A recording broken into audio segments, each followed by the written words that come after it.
नमस्कार। रामायण युद्ध के बाद माता सीता का साथ निभाने वाली राक्षसी त्रिजटा का क्या हुआ, आइए इस बात को जानते हैं इस वीडियो के माध्यम से।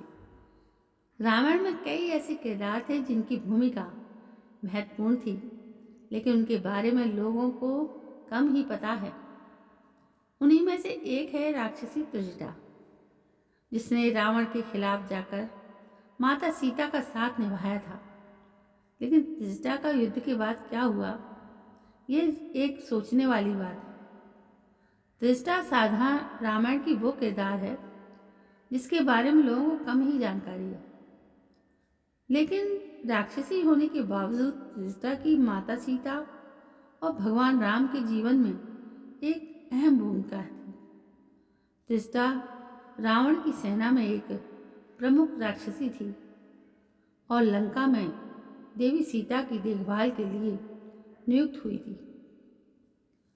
कई लोक कथाओं और क्षेत्रीय रामायणों में त्रिजटा को विभीषण की बेटी माना गया है। त्रिजटा को लंका के युद्ध के दौरान सीता माता की मददगार और समर्थक के रूप में जाना गया। उसने सीता की सेवा और उनके प्रति वफादारी दिखाते हुए राम के प्रति अपनी भक्ति प्रकट की थी। जब रावण ने माता सीता का हरण किया और उन्हें अशोक वाटिका में रखा, तो त्रिजटा को उनकी देखभाल और निगरानी का दायित्व सौंपा गया। त्रिजटा ने न केवल अन्य राक्षसियों को सीता को परेशान करने से रोका, बल्कि उन्हें रावण के क्रूर व्यवहार से बचाने का प्रयास भी किया था। त्रिजटा के पास भविष्यवाणी करने की क्षमता थी। उन्होंने लंका के विनाश और रावण के पतन की भविष्यवाणी की थी। उन्होंने माता सीता को बताया कि राम रावण को हराकर उन्हें मुक्त करेंगे।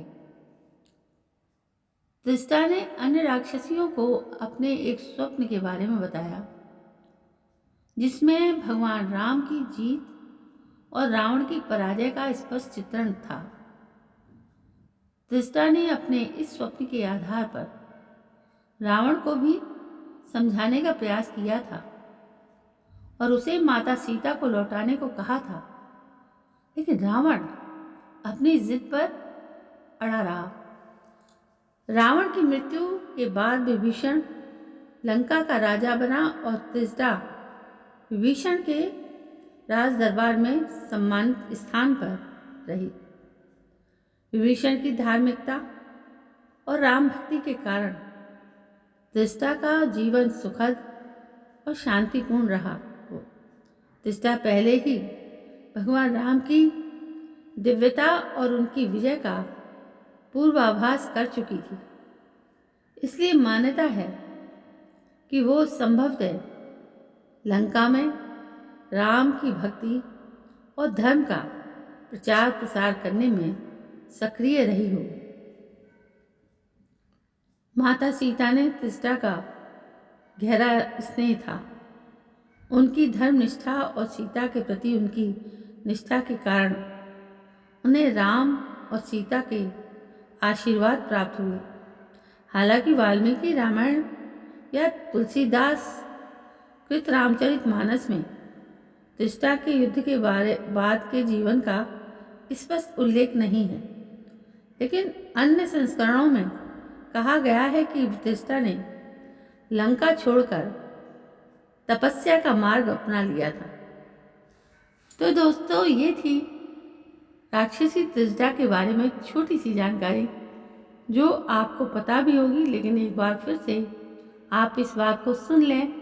ये कहानियाँ चाहे कितनी बार सुनी जाएं, लेकिन हमेशा इनको बार बार सुनने का मन करता है। और मेरा काम तो यही है कि मैं आपको ये कहानियाँ आपके मन तक पहुँचाऊँ।